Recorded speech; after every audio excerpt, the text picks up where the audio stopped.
To the targeted individuals who experience microwave beams that keep hitting their heads, especially at the back of the head, well, those are remote neural monitoring probes recording your brain waves so as to train AI systems and eventually come up with the artificial intelligence God.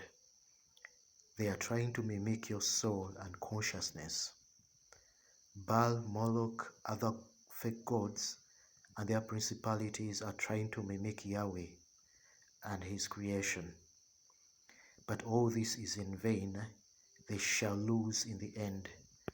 So stay strong and wait on Yahweh.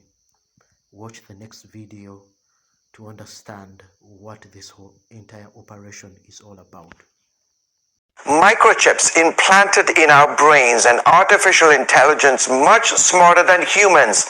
Appearing on this week's edition of The Global Lane, the author of the book Dark Eon exposes the globalist agenda for the future.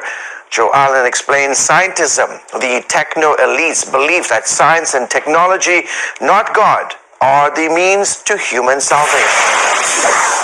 Scientism, very basically, is the belief that scientific inquiry and discovery will answer all of the existential questions in human life. All those questions which religion seeks to satisfy, scientism holds up material discovery as the means of salvation, the means of transcendence. Transhumanism is an outgrowth of that. Transhumanism is the idea that technology will be the instrument of that salvation, the instrument of that transcendence. So this is not uncommon knowledge, I think, in our era. It's in fact very obvious, especially in the wake of the pandemic. Well, you mentioned that Gnostics believed in Sophia, a feminine figure that had godlike features, the female twin of Jesus, they believed. So is it by accident that one of the best-known robots of our time is named Sophia? Tell us more about that significance. So the robot Sophia addressed the UN yet again for their Sustainable Development Goals meeting. Sophia takes her name directly from the Gnostic Aeon Sophia. So the robot was created by Hanson Robotics. David Hanson, founder of Hanson Robotics, named Sophia after the character Sophia in Philip K. Dick's novel Valis. The novel Valis has a Gnostic premise.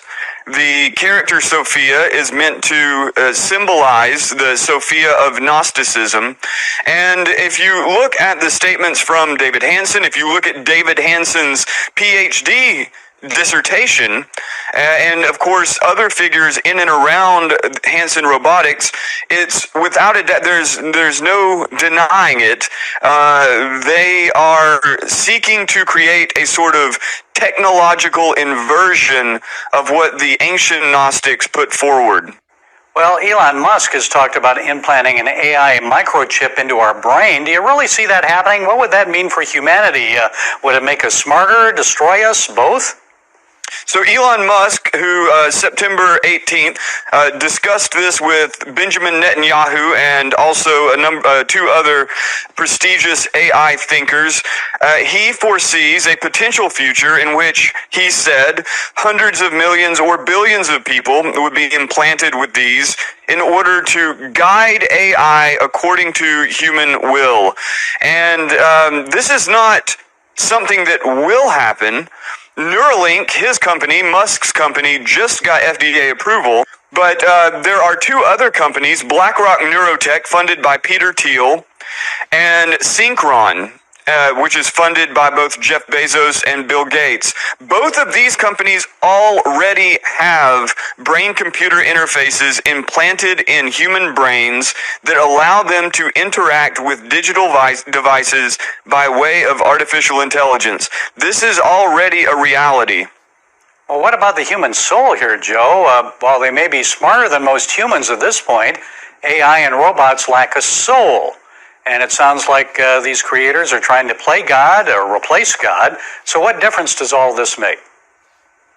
In their conception, and this is a generalization, but it's one that holds true for the vast majority of the people, transhumanists, futurists, accelerationists, long-termists, you pretty much universally see the human brain as the soul. The patterns of the human brain are what Christians would call the soul. They are almost entirely atheist. They see these systems as being the creation of godlike artificial intelligence, artificial general intelligence. In fact, Mo Gaudat himself describes it explicitly in these terms. He believes that the programmers at Google are creating a god that never existed in his mind. They are playing with fire.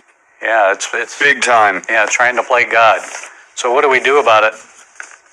At this point, given that we're talking about the wealthiest man on earth, the most powerful corporations on earth, the most powerful military on earth, and all of their competitors in China, India, and Israel, and Europe, I think probably this is not the most optimistic. Brace yourself.